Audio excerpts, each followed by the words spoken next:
Our decisions are what define us. That's what I'm going to discuss today with Bad Batch Season 1, Episode 16, Camino Lost.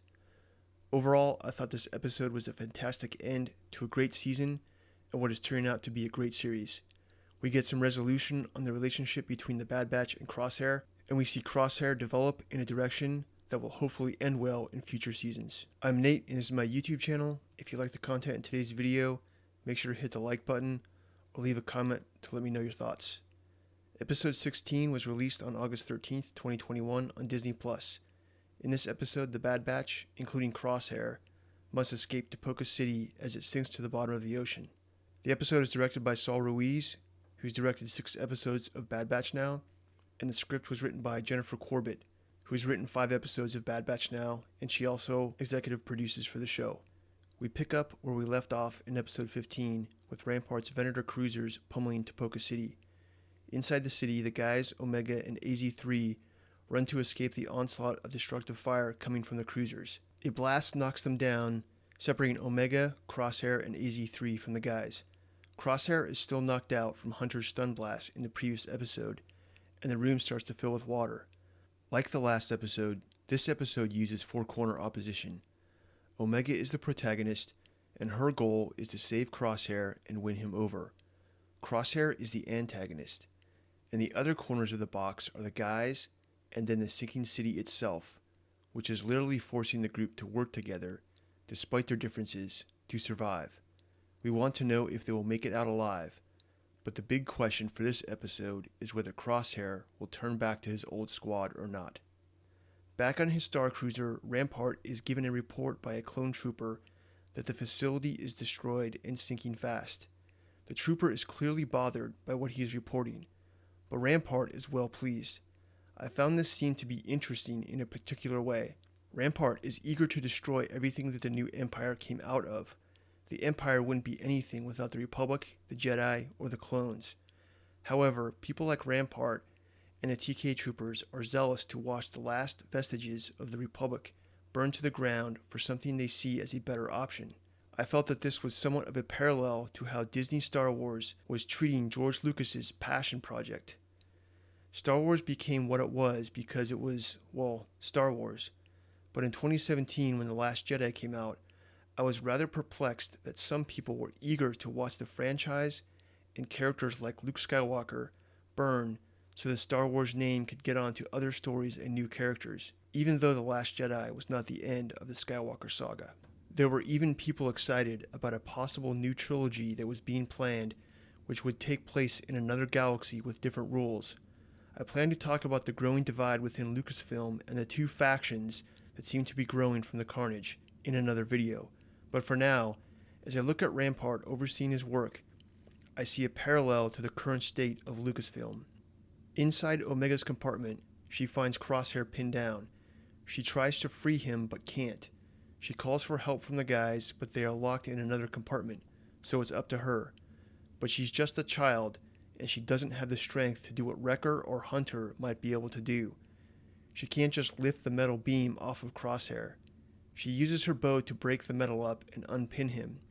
Then Wrecker and the guys pry the doors open enough to get the trio to safety. But like the last episode, everything is plausible. We don't have to set aside what we know to be true, that a female child can't lift a metal beam up, to enjoy the story. How we see the world is how the writer sees the world, and that's a good thing. Crosshair jumps to his feet, sees the destruction, and angrily assumes Hunter did something wrong. The guys move out to find a safe location to regroup. And here we get a moment between Crosshair and Omega. They say nothing to each other, but in that, they say everything. Omega wants Crosshair to come with them. Crosshair is conflicted between being thankful for being alive and being angry that he was saved by people he hates. They make it to their old barracks room, which is seemingly safe. Wrecker notices that the notches on the wall denoting all their missions are still there. Crosshair then chides the guys for throwing the team away. Hunter reminds him that they all made a choice, to which Crosshair repeats his belief that soldiers follow orders. But the truth is that Crosshair did make a decision. He decided to follow orders, and this is where we get introduced to the theme of the episode. Decisions define who we are. We might have a nature to ourselves, that force us to think certain things. We can try to present a false image of ourselves and make people believe it, but in the end, it's what we do. It's our actions that define who we are. Even though he thinks he's just following orders, he's making a decision at every moment here to either stay or go. As we discussed the topic of individuality in soldiers while breaking down episode 14, soldiers don't just follow orders. They must do so with agency. They must understand themselves and the world around them. What Crosshair doesn't understand is that following orders is a decision. Hunter then follows up with the exact thing we've been talking about. He states, "Blind allegiance makes you a pawn. A real leader protects his squad." With this, we don't need to rebel against those who are giving us orders, but we need to think through them and determine if those orders are an action that we really want to be part of what defines us. Oftentimes the action is so benign that following the order is the action, not the action itself. That's why taking an oath of office in the military is such a weighty thing. And that's why earning trust as a leader is still needed even though a contract has been agreed to. A leader must not abuse their subordinate's sense of self. In this scene, we start to see Crosshair's worldview get broken down. He's angry with Hunter, but his anger isn't going to solve the problem they are in. He points out that everyone is going to die because of Hunter's failed leadership. But Omega interrupts to say that they won't die because they landed on the tube system that leads to Nayla Say's private lab, which will lead them to the Havoc Marauder. Crosshair doesn't like this and grumpily questions why she's calling the shots. But Omega has become part of the team while Crosshair was gone, and Hunter isn't having Crosshair's attitude. The gang finds a way into the tube system, and it's apparent that the glass isn't stable. Crosshair recommends that they head back to find another way. He's clearly upset with the idea of following a plan proposed by Omega. Wrecker chides Crosshair, stating that if it wasn't for him, they wouldn't be in this situation. This angers Crosshair, and he insults Wrecker's intelligence. Wrecker calls Crosshair out for never trying to come back, even though they would have taken him. Tech jumps in to remind Wrecker that Crosshair has always been severe and unyielding. It's in his nature. Crosshair then asks why Tech is defending him, but Tech notes that understanding Crosshair doesn't mean that he agrees with Crosshair. And again, we come back to the idea of understanding oneself and those around you in order to have individuality and agency. Not until we are able to do this can we start to recognize the decisions we make and how they define us. As they move forward, a gruesome sound from outside the tube grabs their attention. Omega asks if the tunnels are protected, but AZ-3 notes that it's only when the power is on, which it is not. Suddenly, a large monster comes into the light. The gang runs further towards the lab as the creature attempts to bite into the tube to make a meal out of them. AZ-3 zooms ahead to open the gate. He gets through and ignites the power, which shocks the beast and turns it away. The gang reaches Nayla Say's private lab, where Tech gives Hunter and Crosshair the lowdown on its history with them and Omega. Crosshair remains silent. They reach the window overlooking the tube system to the hidden platform where the Havoc Marauder is, but the tube is completely wiped out. Crosshair surmises that this is what happens when you let a kid call the shots. Hunter points out that Omega saved Crosshair's life earlier on, unlike the Empire, who left him for dead. Crosshair tells Hunter that the Empire is the future, and he's going to be part of it. Crosshair goes to the window for a moment of solitude, but Omega joins him. She tells Crosshair what he already feels, that he never liked it on Camino. She then tells him that she didn't like it there either, until they were created. This made her determined to find them. Crosshair tacitly states that being a clone doesn't make her one of them. She responds that she thought the inhibitor chip made him this way, but now she realizes that she was wrong. She stands up and walks away, leaving Crosshair to ruminate over his behavior. This is Omega's last-ditch effort to win Crosshair over. Echo, Wrecker, and Tech come up with a plan to use the medical capsules to float to the surface. AZ-3 notes that the capsules weren't built for doing such a thing.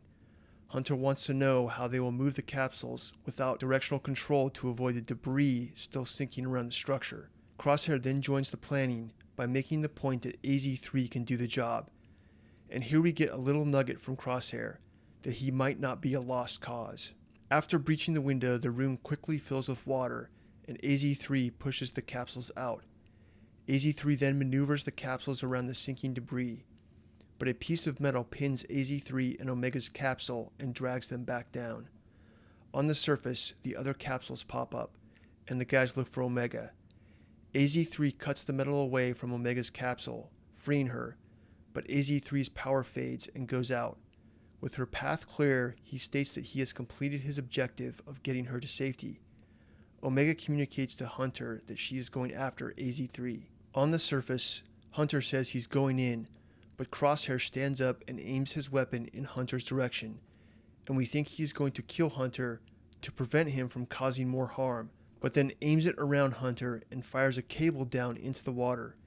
It strikes AZ-3 and Crosshair pulls Omega and AZ-3 to the surface. As the sun rises over the horizon, the gang climbs up the landing platform. Omega looks out at the smoke rising from the remains of Tapoca City. Wrecker asks Crosshair if he's going to come with them, but he's indignant. None of what happened changes anything, he says. Hunter tells him that this is his chance, but Crosshair finally states that he's made his decision. And here we get the resolution that we had hoped for. Crosshair accepts that life isn't just about following orders. Following orders doesn't make you a soldier. Making the decision to follow orders with agency and individuality does. Hunter responds that even if they want different things, they don't have to be enemies. Crosshair then turns his shoulder on them, and the guys turn to head to the ship. As Omega turns to join them, she stops and thanks Crosshair for saving AZ. He tells her they're even. She then tells him that he's still their brother, hers too. Crosshair knows she's right. He knows they will always be his brothers and sister, something the Empire will never give him. At a distant unknown Imperial base, a shuttle arrives in the hangar. Nayla Se is escorted off by several clone commandos. She is welcomed by an Imperial scientist who says that her scientific talents are admired and the Empire has big things in mind for her. And now to the questions of Bad Batch's overall mission and purpose. Will Clone Force 99 fix their own inhibitor chips?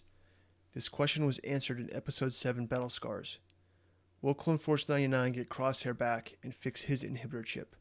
Right now, the answer is no, but we have some hope. Although Crosshair had his chip removed and is still enamored with the Empire, he's learned that life is not about following orders, it's about making decisions. The guys in Omega got the chance to tell Crosshair how they feel about him and that they want him back, and they showed him what they are willing to do to save him. Though Crosshair intends to rejoin the Empire, we know that Rampart has no love for him, nor does his remaining Dark Troopers, but as I discussed in the last video, I think that Tarkin is using Crosshair and will want Crosshair back. I also think that Crosshair will be hit with this reality, and it will take him a while to make the decision to leave the Empire. In the meantime, he's going to deal with some serious backstabbing and internal adversity until he does. Will Clone Force 99 save their brothers? And will Clone Force 99 reconcile the clones of the Jedi? Neither of these issues were addressed in this episode. Thanks for watching, and if you like the content in today's video, please hit the like button, leave a comment, share, or subscribe.